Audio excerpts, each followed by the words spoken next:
Shalom frères et sœurs, nous savons que vous êtes nombreux à nous suivre et aujourd'hui nous avons avec vous notre bien-aimé frère que nous allons vous présenter pour une interview sur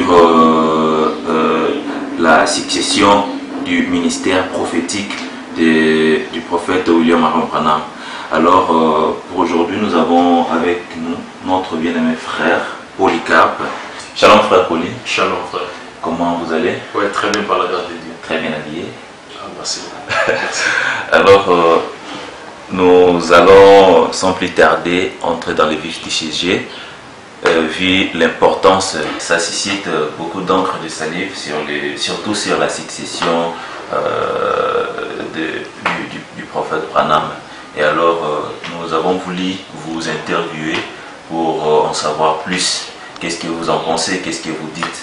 Alors, avec l'homme de Dieu, le frère Polycarpe, nous avons certaines questions que nous allons vous poser. Le but, c'est de savoir un peu plus. Vous êtes serviteur de Dieu, prédicateur. Certainement que vous avez des réponses à nous donner par rapport à nos préoccupations.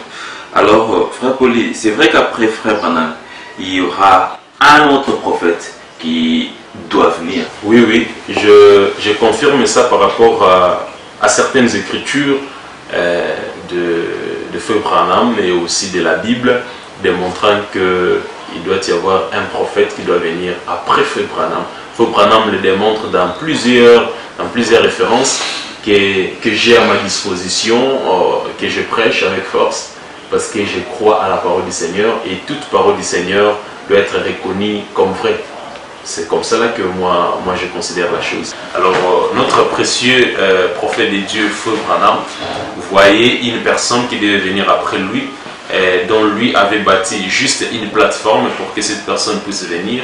Et quand cet homme était venu, lui devait monter sur la plateforme bâtie par Feu Branham. Il y a des choses comme ça.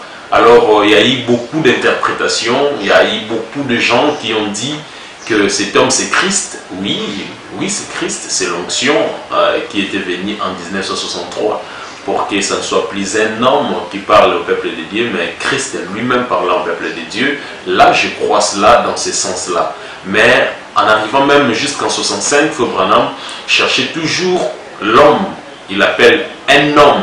À part ça, il appelle un prophète qui devait venir pour expliquer certaines choses. Je sais que dans le monde du message, dire ça tout haut, que Branham n'a pas tout fini, cela dérange un tout petit peu dans le monde du message, mais nous sommes censés dire la vérité. Aussi longtemps que Feu Branham démontre ça, nous sommes censés le répéter. Nous avons considéré Branham comme un Dieu.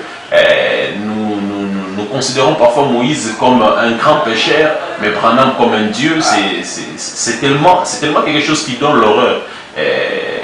Ce n'est pas convenable aux enfants de Dieu de considérer des choses comme ça. Si Moïse a failli quelque part, c'est possible aussi que Branham faillisse quelque part. Alors, ce n'est pas une obligation, mais nous découvrons par rapport à la vie de Branham, qu'il a tombé dans des failles comme ça, qui a fait qu'il ne puisse pas atteindre le vrai but. C'est pour cela que Dieu a pris un autre Josué pour amener le peuple de Dieu dans les Canaan. C'est comme ça. Alors, à vous entendre comme ça, ce qui sort de votre bouche, sont comme des tonnerres à nos oreilles, nous qui vous suivons. Alors vous venez de dire que certaines personnes considèrent Branham comme un Dieu et que d'autres considèrent Moïse comme un pécheur. C'est ce que vous venez de dire. Alors vous venez de dire que Branham a commis de petites erreurs. Et